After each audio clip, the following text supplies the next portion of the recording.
생각하는 제도예요. 그래서 나는 그걸 시도를 못했는데 그걸 하고 싶었어요.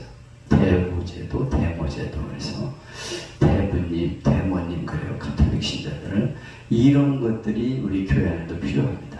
그래서 연결시켜주는 거예요. 신앙이 좋은 사람을 연결시켜서 항상 기도해주고 무슨 일이 있으면 상담도 하고 그러면 그가 떠나지 않도록 잘 붙들어주는 거예요. 교회 안에서 이런 사람이 있으면 그 교회는 건강하게 됩니다.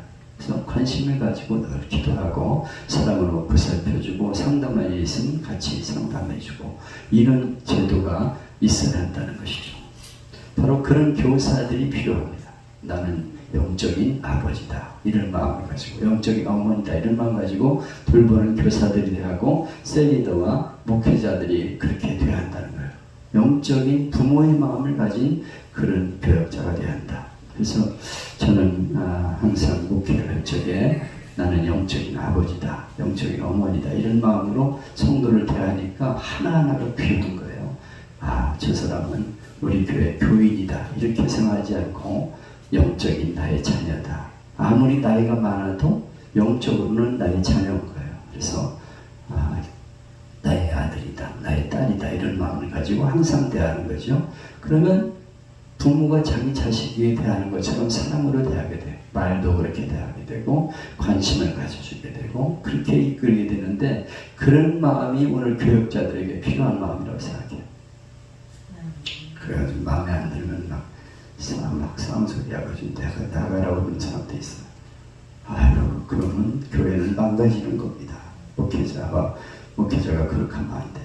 그래서 항상 아버지의 마음으로 어머니의 마음으로 돌보는 그런 마음이 필요합니다. 그래서 제 아내에게 가끔 하는 얘기는 당신은 영적인 어머니야 이런 마음을 말을 합니다. 그래서 뭐든지 주고 싶은 거 있으면 막 줘. 아버지의 마음, 엄마의 마음으로 줘. 그래서 뭘 많이 만들어가지고 주기도 하고 막 이러는데 우리 최선영 권사님이 어느 날 사모님은 어머니 같아요 이러더래. 그랬어요? 최선영 권사님?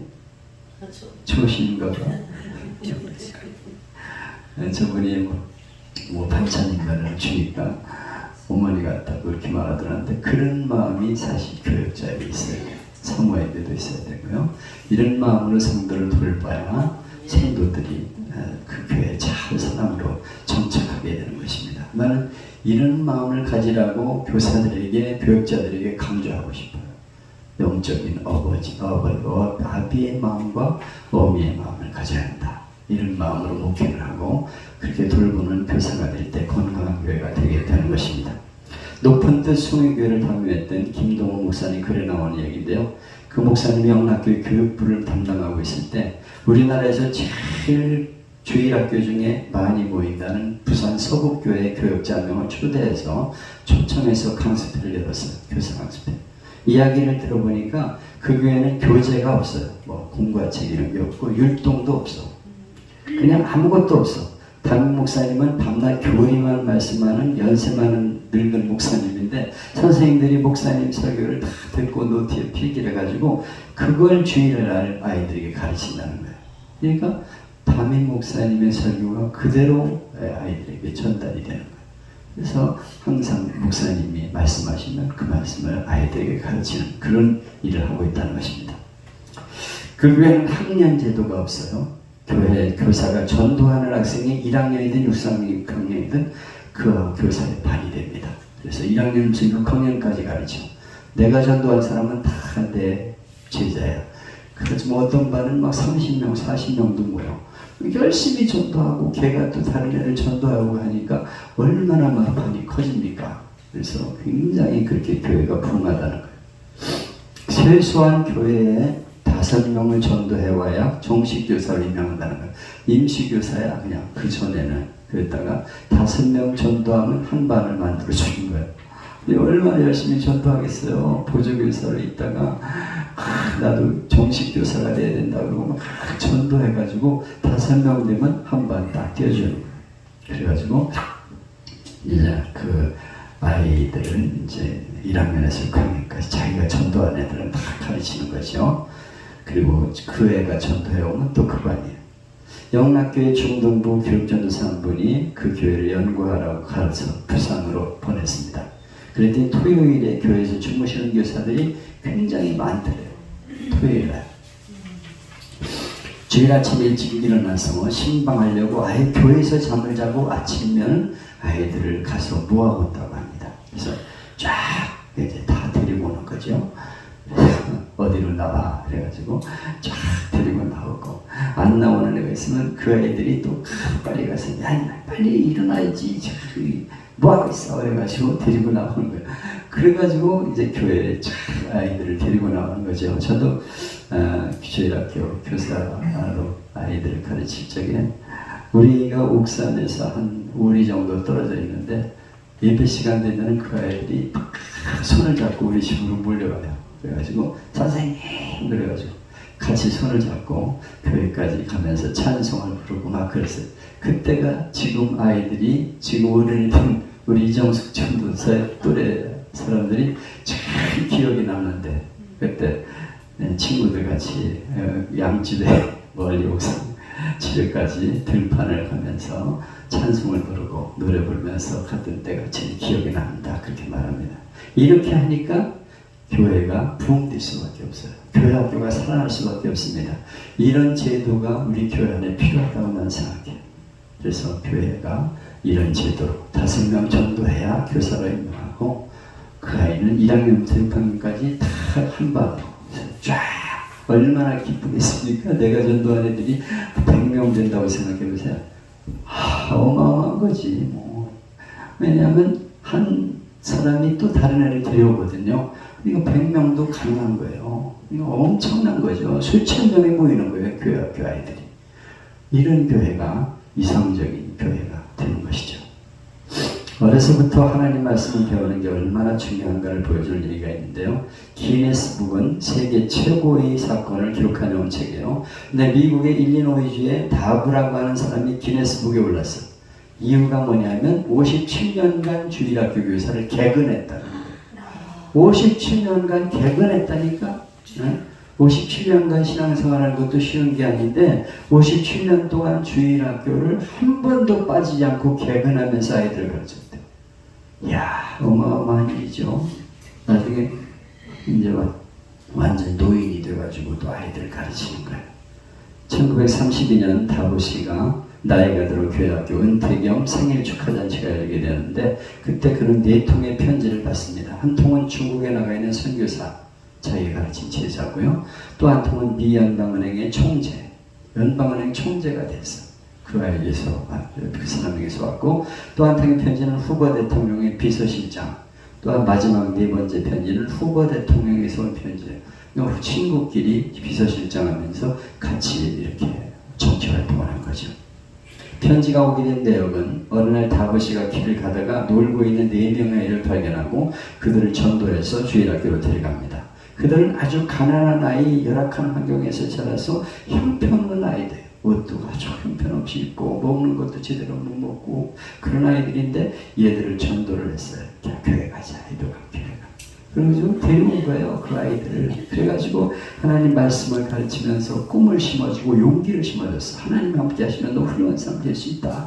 용기를 가져라. 막 이러면서 가르치고 그렇게 함으로써 이 아이들이 공부를 열심히 해가지고 이런 훌륭한 인물들이 되었다는 것이죠. 그들이 바로 훗날 미국을 이끌어가는 지도자와 세계 선교를 감당하는 리더가 되었다는 것입니다. 우리가 하나님 말씀을 잘 가르칠 때, 어려서 잘 가르칠 때 그들이 세계적 리더가 될 수 있다는 것입니다. 얼마나 이것이 중요한 일입니까? 제가 여기 아까 얘기했던 거 빼먹었네. 2차 세계대전 중에 이 페이지가 있는 건데요. 어떤 어린 영국 군인이 전쟁 중에 싸우다가 적군의 총에 맞아 죽어가고 있었어요. 그때 캠프에 있던 한 군복님이 그 어린 군인의 몸에 손을 얹고 기도하려고 했더니 가쁜 숨을 몰아쉬면서 이렇게 말합니다. 목사님, 제 어머니에게 전해주세요. 지금 다른 얘기 할 수가 없어. 금방 죽을 상황이니까 어머니에게 전해주세요. 이 아들은 고통 없이 기쁘게 죽었다고요. 제가 고통 없이 기쁘게 죽으면 천국 갔다고 전해주세요. 그리고 갑자기 뭐가 생각나는 듯이 마지막 혼신의 힘을 다해서 몸을 막 비틀면서 이렇게 말합니다. 그리고 목사님, 한 가지 어려운 부탁이 있습니다. 제가 어렸을 때 다니던 교회학교 선생님께 꼭 이 말을 전해주세요. 선생님의 가르침을 잊지 않았다고요. 선생님 때문에 지금은 그리스도인이 되었고 지금 이렇게 편하게 눈을 감게 해주셔서 정말 감사한다고 전해달라, 꼭 전해달라, 그런 말을 하고 죽었어요. 이 구목님은 그 말을 지키려고 그 교회 학교를 찾아가고 선생님을 수소문해가지고 마침내 교사를 만납니다. 그리고 그 병사가 마지막 유언을 남겼다, 그렇게 전해주었어요. 그러자 선생님은 아무 말 없이 한동안 눈물만 흘리는 거예요. 눈물. 그랬더니 무겁게 입을 엽니다. 목사님, 저는 지금 교회학교 교사가 아닙니다. 교회학교 교사라는 직분이 대단치 않게 생각되어서 그만두었습니다. 근데 목사님, 내 제자의 마지막 유언을 들으니까 결심이 섰습니다. 이번 주부터 다시 교회학교로 돌아가서 남은 평생 동안 교회로 봉사하겠습니다. 교사가 얼마나 중요한가. 그 마지막 죽어가는 순간에 내가 선생님 때문에 믿음을 지키며 천국 가고 있다고 전해달라고 그 말을 남기고 죽었다는 거, 그만큼 중요한 거예요. 영혼 하나를 살리고 천국 보내는 게 얼마나 귀한 일입니까? 이거는 엄청난 일을 하고 있는 거예요. 교사직은 이 세상에 무엇보다 귀한 직분입니다. 이 직분을 귀하게 여기며 어버이의 마음을 가진 교사들이 교회마다 일어나기를 기도합니다. 그리고 그들을 위해 기도하고 격려하며 물질로 후원해서 세계적 리더를 키워낼 교회가 돼야 돼. 교회 학교에 전심을 다해 투자해야 돼. 그리고 아이들을 키우는 일, 이거에 전심을 다하는 교회가 돼야 됩니다. 막 선생님들에게 얘기해가지고 막 상도 주고 먹을 것도 맛있는 거 주고, 그래서 어떻게든 애들 데려. 우리 어렸을 적에는 사실 교회에서 뭐 주니까 갔잖아. 크리스마스 때 뭐 선물 주고 막 맛있는 거 주고 이러니까 교회 학교 가는데, 요즘 애들은 웬만한 건 줘가지고는 오지도 않아요. 그러니까 좋은 걸 줘, 비싼 거, 아주 감동되는 걸 줘. 그러면 애들이 감동돼가지고, 야, 우리 교회는 말이야, 이걸 받았다면 얼마나 좋은 교회인지 몰라. 그래, 나도 그 교회 가자. 그러고 데리고 온다니까. 교회 학교가 살아야 교회가 살고 한국이 살고 가정이 사는 거예요. 여기에 전심을 다하는 그런 교회가 돼야 한다 이거예요. 아멘 좀 하소. 아멘. 오늘도 수고하는 교사님들에게 감사의 박수를 보내며 이런 마음을 가지고 양육하는 그런 리더와, 그리고 교회 학교 목회자, 그리고 지도자, 교회 지도자들이 이런 사람들이 돼야 돼. 그래서 항상 아버지의 마음으로, 어머니의 마음으로 성도를 돌보는 그런 교회가 되어서 많은 영혼이 다시 살아가는 교회가 되시기를 주님의 이름으로 축복합니다. 아멘. 스승의 은혜는 하늘 같아서